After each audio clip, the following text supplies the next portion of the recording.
Shalom dan salam sejahtera. Bacaan Renungan Harian 7 Mei 2026 Kamis. Tema, agar kita tidak lupa. Mari berdoa. Bapa di surga, kami datang ke hadirat Tuhan sekali lagi pada pagi ini.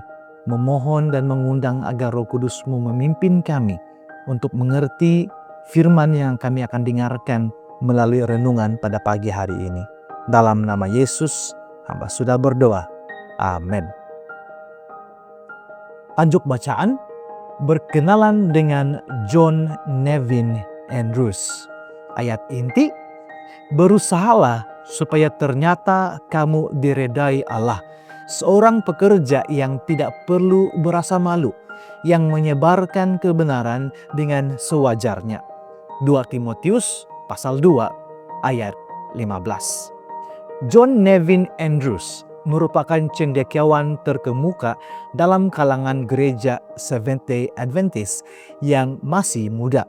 Lebih daripada sesiapapun, beliau mempunyai beban hati untuk belajar agar dirinya diredai Allah, seorang pekerja yang tidak perlu berasa malu, yang menyebarkan kebenaran dengan sewajarnya.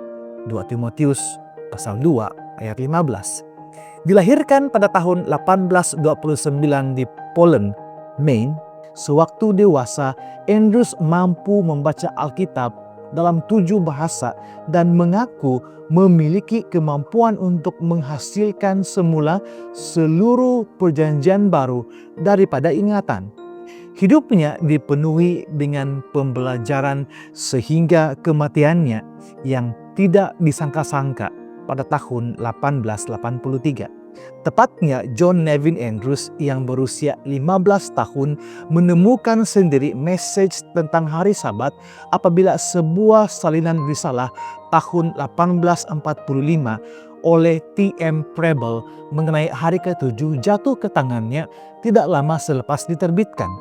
Beliau bersama beberapa remaja lain telah berikrar untuk memelihara hari khas Tuhan itu, bahkan sebelum ibu bapak mereka mengetahui tentang Sabat, membelah kayu dan menyiapkan kerja membakar roti pada hari Jumat supaya mereka tidak lagi menjadi pelanggar hari Sabat. Hanya kemudian barulah ibu bapak mereka turut menyertai iman baru itu.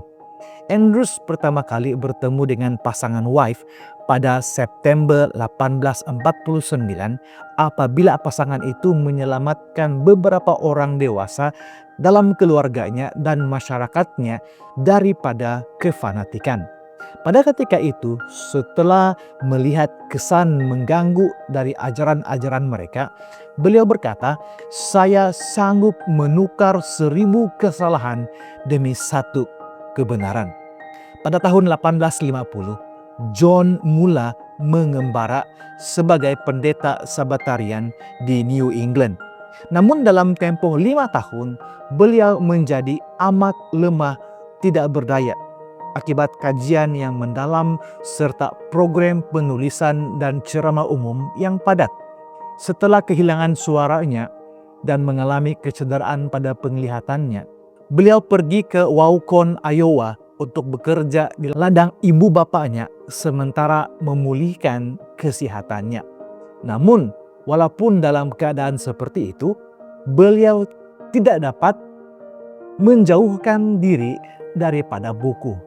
Menjelang tahun 1861, beliau telah menerbitkan monumentalnya History of the Sabbath and First Day of the Week. Pada tahun 1867, beliau telah menjadi Presiden General Conference yang ketiga, dan pada tahun 1869, beliau menjabat jawatan sebagai Editor Review and Herald untuk tempo yang singkat. Kemudian pada tahun 1874, Andrews telah dihantar ke Eropa sebagai misioneri asing rasmi yang pertama bagi denominasi itu. Pada waktu itu, Ellen White menulis bahwa mereka telah menghantar orang yang paling berkebolehan dalam kalangan kita.